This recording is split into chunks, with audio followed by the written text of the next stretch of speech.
Chris Cartman, Sun Nova Source. How much football did you watch on Saturday, and what did you take from it, and especially whether or not you think that there's more parity now with rev share and all that? Yeah, I mean, I watched a lot from waking up to going to bed. We're pretty much watching football all day. My wife loves football too, so she's the one that's like, we can't go anywhere because, and we end up going somewhere with my family to watch football more. But yeah, watch a lot of it. There's tons of parity.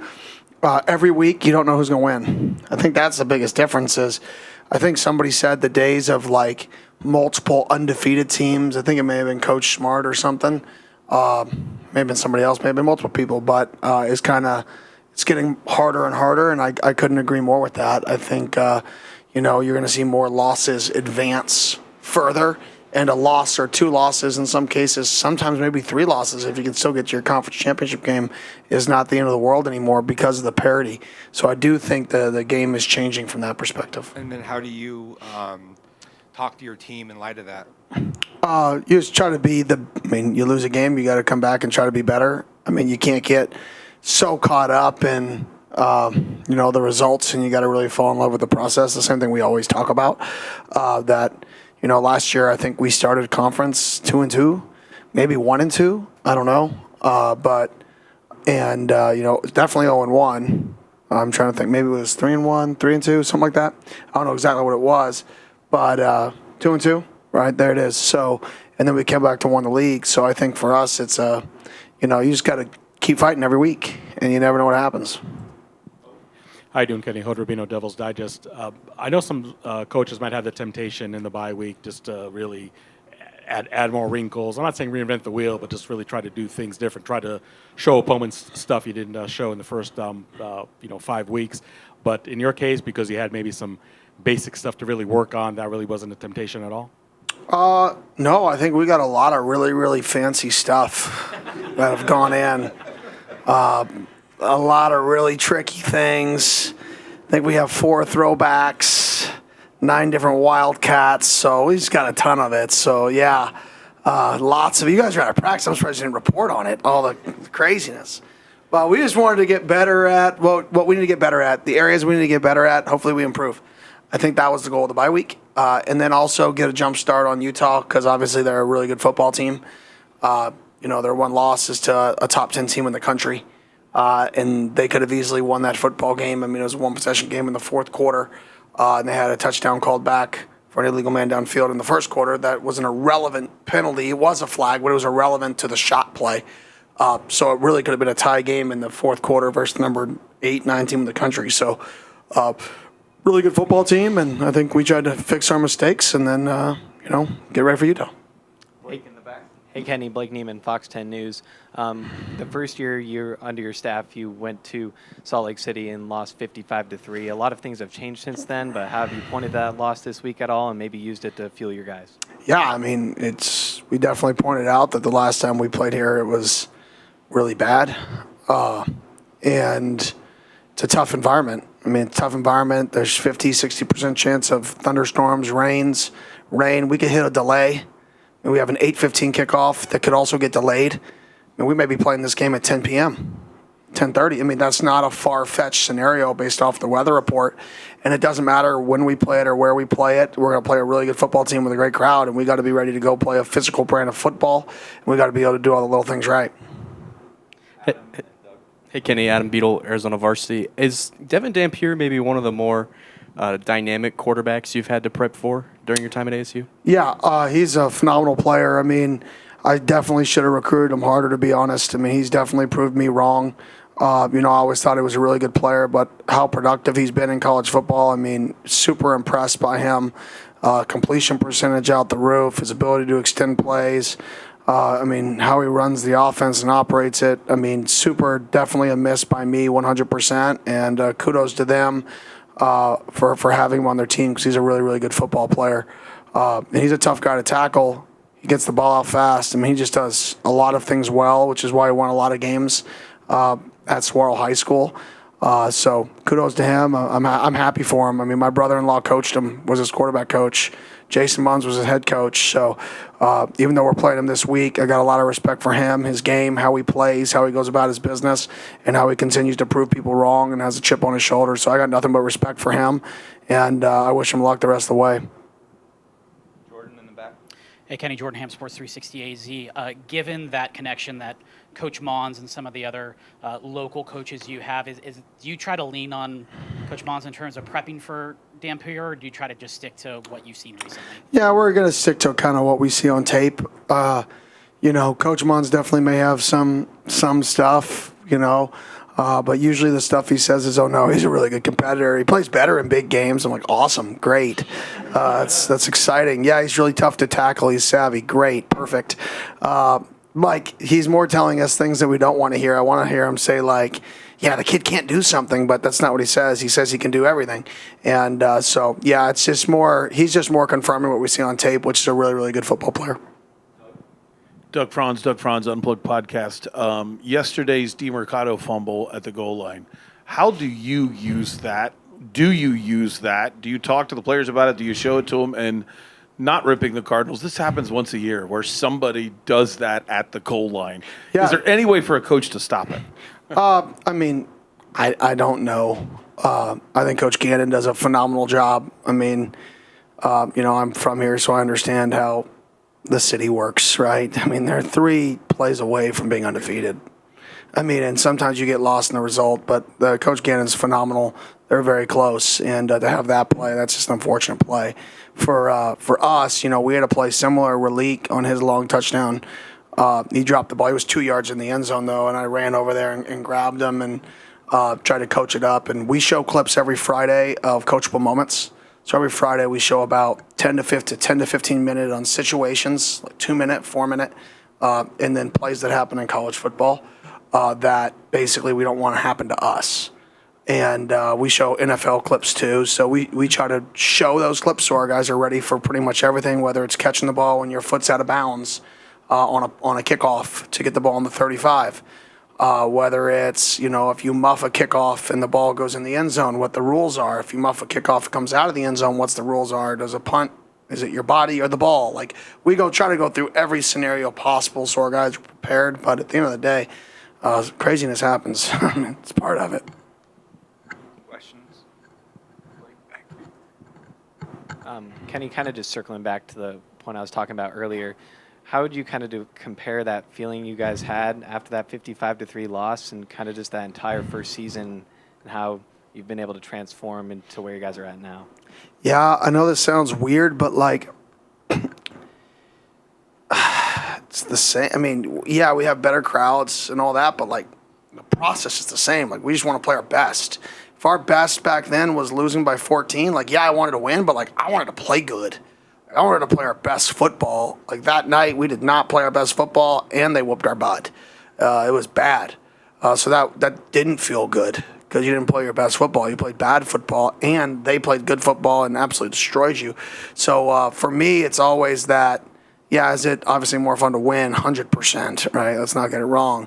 But the process is the same process that we did 3 years ago, and it'll be the same process forever here through wins, through losses, through highs and lows. I guess to follow up on that, how do you keep that belief during those times that something like this could be possible? Just work. I don't know if there was a secret sauce to keeping the belief, but work works. And if you work, eventually good things are probably going to happen for you. And if you get competitive people that work, hopefully good things happen for you. So I think it was just a matter of getting back to work. I think the next week we ran the swinging gate. I think the next week was the swinging gate game. I'm not as smart as some of these guys who can pull games out from 1998 and tell you I'm not on that level. I'm not that smart, right? But I believe that next game was UCLA, which we found a way to win in an exotic way, and I think that definitely gave some belief that we're going to try to find ways to win, regardless of if they're normal or not normal. So I think that helped as well. Jacob Brooks, Sun Devil Source. Kenny, after TCU, you talked about how you were looking forward to the break that the bye week provides. But now that the bye week is over, were there any guys that you felt like you saw really step up and put in that extra work over the bye week? Yeah, I thought Isaiah Iosefa had a really good bye week. I think Shank's starting to come on as well. So yeah, I think there's a few guys that had good bye weeks and moving and shaking. You know, when we do a little more live periods or thud periods with those guys, and they get to go a little bit.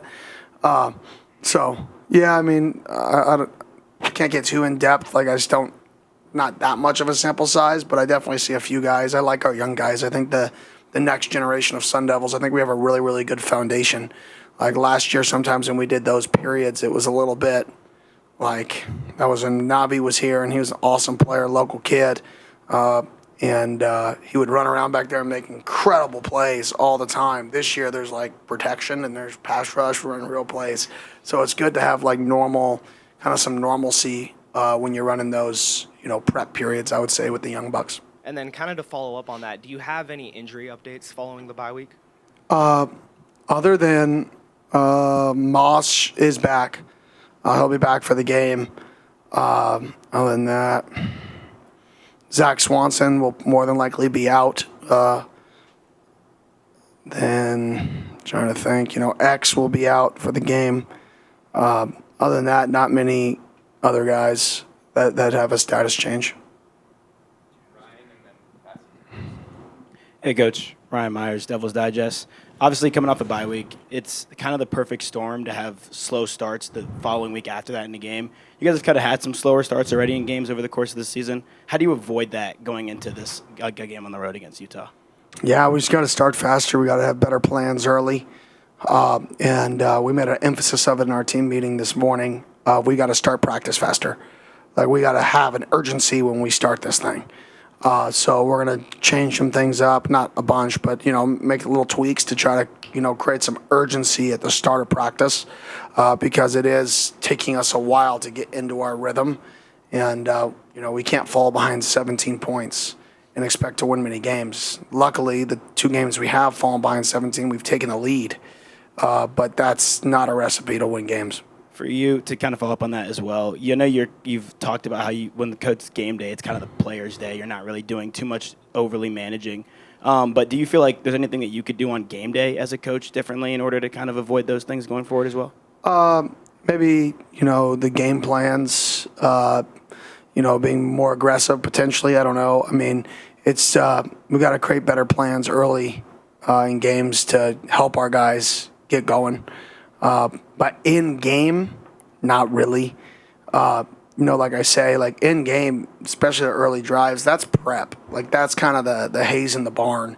As the game progresses, that's when minor tweaks to the plan. Nobody's going to full sail change what they do in a game plan, right? But you can make minor tweaks of things that you like and stuff like that. Guys can get comfortable with what they're seeing and get better throughout the game. But early in the game, it's more prep. Kenny, you mentioned Utah's offensive line last week. The combination of that with a mobile quarterback when you're playing on the road in a hostile environment, can you just speak to the challenge of that? Yeah, well, it's not the Utah of old from a scheme perspective. I mean, this is a triple option football team. This is a team that uses the quarterback as a +1. The quarterback will pull runs. And so now they have the really good O-line, the physicality they've always had, and now the quarterback can pull it and run off triple option, which creates another layer of difficulty to defend these guys. And so I really think they took another step forward in terms of difficulty to play, especially schematically with all the triple option stuff and all the quarterback run game, all the motions, all the shifts. And then defensively, they've been one of the best for a long time. So there's no need to change much there. Just keep being a top 15 defense almost every single year that they've been there. Damon Allred, Arizona Sports. Coach, a lot of the talk around Sam preseason was about the quick rhythm passing game. Through 5 games, just how would you assess that area of his game? Yeah, last week was really good. I think it's how you can go back, but I like to go by where people are now. Last week he was really, really good. Really efficient on early downs. Got the ball out fast. We weren't forcing first and seconds. We weren't scrambling on first and seconds. So I thought I was really, really impressed by how he's played really the last 3 weeks. But last week I thought he played his best. And then I personally think he's been better out of structure than in it. Do you agree with that? And is that something that concerns you if so? No, I mean the last couple games he's been really good in structure. Obviously, to say better, I think he's one of the best quarterbacks in the country out of structure. I don't think there's a doubt about that. So you're still not wrong. Like, he's great out of structure. He's so good out of structure, but he's playing really good in structure these last few weeks. I mean, you look at the first and second down passing. Third down passing is going to be a lot of out of structure for every quarterback in the country in college football, especially third and 6+, third and 7+. So his first and second downs were a lot of in structure the last 2 weeks, and he's been very efficient. So I've been really, really pleased with how he's been playing. Hey, Coach. Luke Lemler, Sun Devils source. In the offseason, you talked a lot about how Sam pre-snap was improving his ability to diagnose what he saw in front of him, make checks, audibles, adjust protection, stuff like that. Heading into a really tough environment after playing in 2 tough environments already this season, how have you seen that skill potentially grow or stay the same? Yeah, it's definitely growing. Now when you play, in an environment like this, you can't have as many checks. You just got to play. Because if you have too many checks, you're going to false start. You're going to not hear them. You're going to be off the same page. And so I think the environment, then playing at night makes the environment even better. So it's a really tough environment to really, be in a world of checks. So I definitely think he's been doing really good at it, but I think we've got to tailor that down based off who we play this week and where we play, what they do on defense. And, Coach Kelly does a phenomenal job, and we've got to protect, ourselves from getting too cute. And you mentioned how you felt he was very good in structure last week. How important will it be to carry that over through the bye week to remaining very good within the structure? Yeah, it's going to be huge. I mean, they know who they are on defense, and they do it really well. And I think regardless of, they're going to line up and play some man coverage. And, you got to be able to throw and catch first man. And then they mix it up. So they do a really good job mixing it up with their pressures, making it look like man and not playing man. And they do such a good job getting in and out of it that you have to be post-snap, you have to be able to see what they're in. Not necessarily all the time pre-snap, because they do a really good job with their disguises. You're not going to know what they're in. You're not going to know if they're bringing pressure. You're not going to know a lot of things. So you got to do a really good job post-snap with our eyes this week. Thanks. Coach Greg Moore, Arizona Republic. Good to see you as usual. Utah, back to them being awesome every year, right? Top 15 defense every year. The coach has been there for 100 years, been successful every year. Does legacy factor into a game like this? If so, how? Or do you just try to keep guys locked in on the here and now? We try to keep guys locked in on the here and now. At the end of the day, like, prior years don't win football games. But the culture that he's established there is elite. Bottom line. That's why I said if we can build something that he has built here, and that starts with the crowd. You always talk about, when you go there, the crowd, how hard it is to play at home. Well, we're starting to get that, right? You talk about their physicality and their toughness.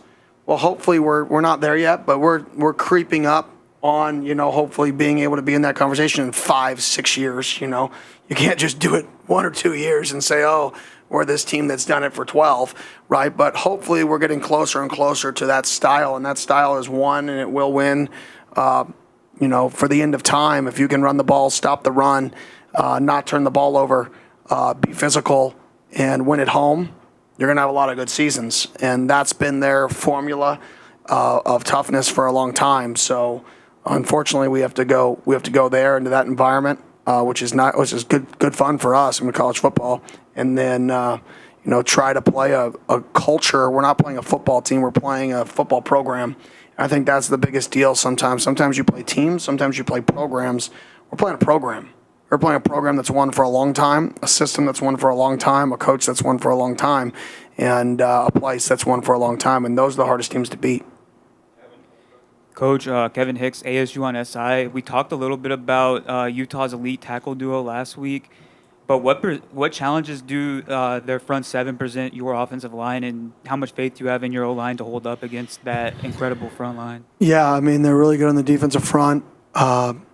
And they bring really good twist games. They have really good scheme on top of the players. So it's not just all one-on-ones. They know where to bring games. They know how to bring games. Their players recognize, when guards are pulling. They recognize passing stances. Like, they do all the little things right that make you good, that nobody's going to see. Like, nobody's going to see that they're pointing out pass or they're pulling out guard pull.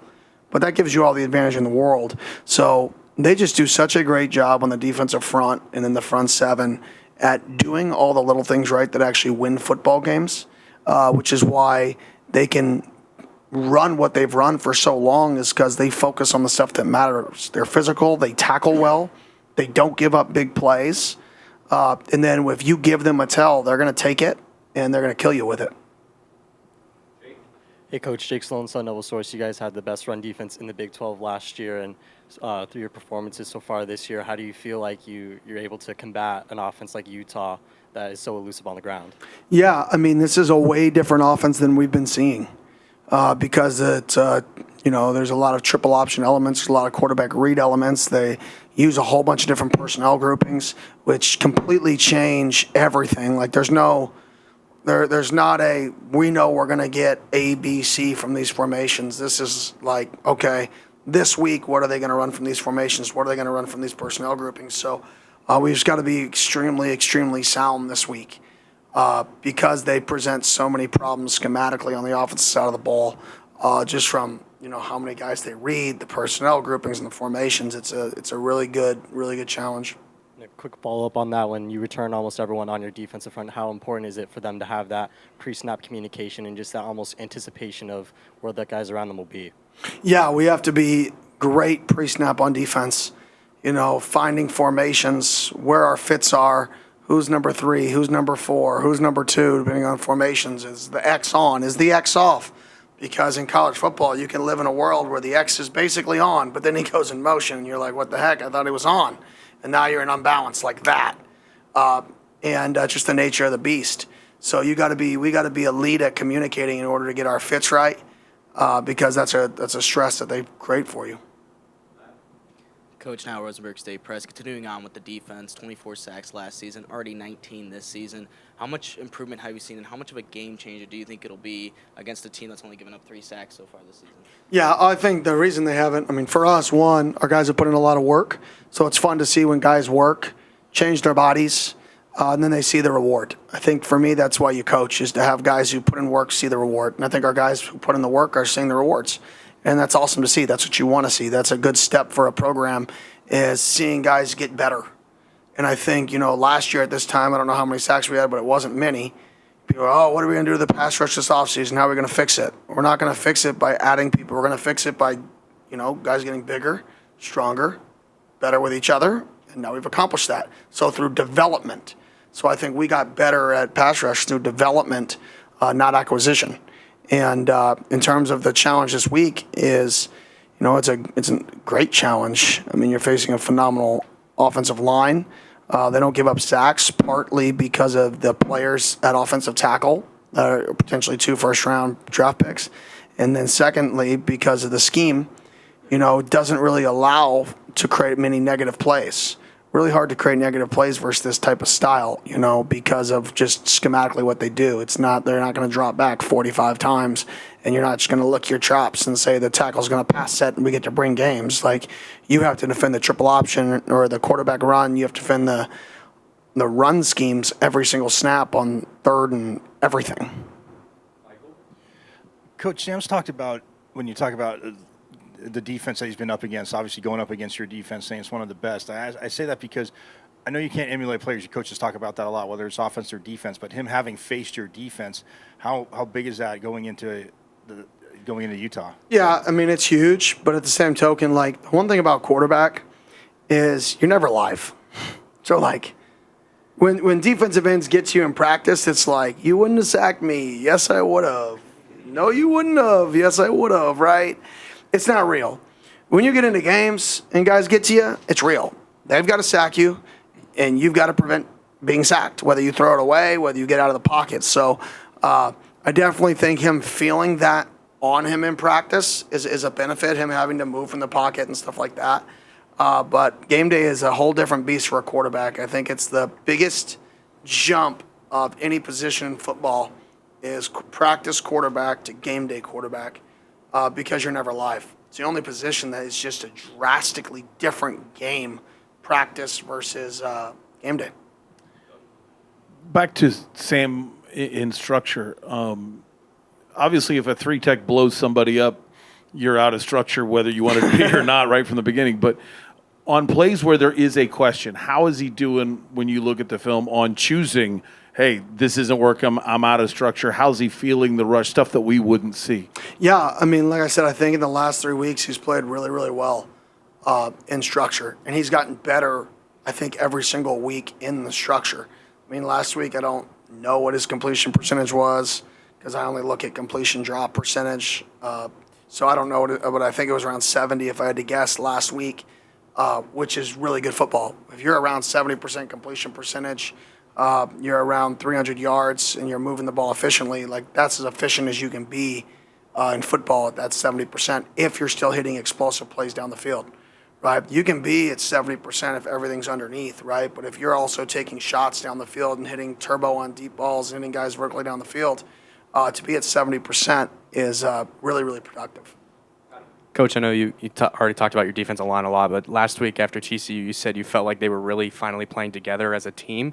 How important is that? How much do you talk to them about that, and especially going to the Utah matchup, that they might not be the guy in a certain situation getting the sack, and especially facing a tough offensive line that Utah Yeah, has? I mean, we talk about it a lot in terms of, team rush. We got to stop the run as a team. The best defenses are the ones who, in my opinion, the D-lines play the best together. Whether it's twist games, whether it's pick games, whether it's, how they play counters, whether it's how they play the front side of zones, are you bringing good games? The D-line is where you can gain a hat. So if you have a good D-line that plays together, your 4 people can take 5. And if your 4 people can take 5, whether it's you're an odd team and you're taking, the nose is taking 2, or the 4 eyes are taking 2 if they can, or whether you're a 4-down team and you can take 5, there's your hat. And when you're a single high defense, you're short a hat in the run game if the quarterback runs. So you either got to get him down, or you got to get out of single high, or you got to get your hat back up front, right? It's a math problem. And I think when you can play team defense, linebackers and defensive line, and you can get your hat back just by you guys working together, that's how really good defenses play. That's what Utah does. Utah is elite at getting a hat back in single high defense. And every week somebody has a really good plan to beat them. And you may get them once, and their ability to have seen everything in their system, adjust to what you're doing, and then eliminate it. That's what they do on defense. Is they're like, oh, this was their game plan. Well, we've seen this 17 times in the last 12 years. This is our answer. That's the end of that. Go to your next thing. You may get them once. Oh, that's your next answer. Sideline, all right, this is our answer to that. We've seen this 25 times over the last 12 years together. All right, boom, there's our answer. So I think defenses that can mitigate, right, gaps with less people, and I think our defense has done a good job of that.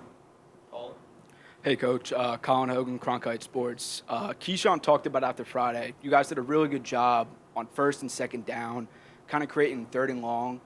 Utah is one of the best third down offenses in the country. How important is it to do that again this week to kind of cause third and longs where Dampier really can't use his legs as an extension of the run game like you're talking about in the triple option? Yeah, going to be very difficult because they don't let themselves get into third and longs based off their style of play. The efficiency of third downs is based off of the efficiency they have on first and second down, getting to manageable third downs. So the system's about not getting into unmanageable third downs, and they do a really good job of that. Then they have a quarterback who can become a +1, which creates their efficiency. So we've got to be able to get off the field on third and short, third and medium. I don't know how many third and longs that they're going to have created because they stay out of that. They don't get a lot of penalties. They don't take negatives and sacks. So I think that's why they play really good offensive football is they don't get themselves in those tough scenarios, and they can convert. So we got to be able to get off the field on those third and mediums and those third and 3s, 4s, 2s to play good defense this week. Coach, with the red zone issues that have kind of popped up, and I know you got the tries at Mississippi State, but is Kanye Udoh someone that you've considered using more there, just given his size and physicality? Yeah, we've looked at everybody. I mean, I was going to move, see what the Baconator, Tristan Bacon, could do back there. He was a running back in high school, but he got tweaked a little bit last week. So we've thought about a variety of people to get it fixed, and we've got a plan to hopefully be better in that scenario. In those scenarios, I feel really good about the plan. The plan may not work, and then you guys can say we still suck at it, and I'm going to continue to try to fix it, and then we'll be at the same spot next year or next game, and hopefully that's not the case. Hopefully the plan and what we practiced last week and what we're doing, hopefully can be more productive for us. Hey, Coach. I know it's always one game at a time, but this next 4-game stretch for you guys is a really big one against a lot of really high-level teams. What does this week mean for your team in terms of setting up the success for the entirety of the rest of the season? Yeah, I mean, you could have said that before Baylor. I think we asked that question, and then TCU the next 4-game stretch, and now this game the next 4-game stretch. That's the league. I mean, this league is anybody can beat any time. College football, going back to what we asked earlier, anybody can beat any time, any week. I mean, that's just home field advantages in college are real. They change. It completely can change the dynamic of games. Is somebody dinged up? Do you have injuries? Like, it's football. Like, anybody can beat anybody. So that's why I stay focused. One day, one game. Like, who knows who's going to be good in 3 weeks? I don't. I don't know who's going to be good in 2 weeks. You don't know because so many things can happen in college football between now and then. These are still 18 to 22-year-olds. Somebody goes on a 2-game winning streak, they can go completely out of it and check out, right? Kids could redshirt. I don't know. Like, there's so many crazy things that can happen in college football now. You better just focus on one game at a time and try to find a way to beat a team that's a really, really good football team this week. Courtney DeWallaby, Cronkite News. The NFL recently rolled out virtual measurement technology to track first downs instead of relying completely on traditional chains. As a college head coach, do you see more value in accuracy and speed of new technology or in keeping the traditions of the game? That's a great question. I don't know. I don't care. If the technology gives us a first down, I want to use it. If it stops the opponent from getting a first down, I want to use it. If they spotted them bad and we don't have a good review, I don't want that technology. I want to play the spot. So whatever it is, I mean, human error is going to be in every sport. That's part of it. If you can remove human error, great. If you can't, great. I mean, eventually there's going to be human error. I make mistakes every single day on the field. So I don't care, to be honest. That's a good question, though. Kenny, just talking about the chaos and the parody of college football, you've always been adamant about the student-athlete experience here at Arizona State. A few of your athletes were at the hockey game as well as the Moonlit Madness event this weekend. How cool is it to see your guys supporting other Sun Devils and just living the college life? Yeah, our guys are Sun Devils. They're proud to be at ASU. They're proud to be Sun Devils. They're happy to be here, going to hockey games. They're proud. They're going to come back here to watch games. It's not they're going to disappear forever. Like, Cam, that's my phone. Let's see if it's a recruit. No, not a recruit.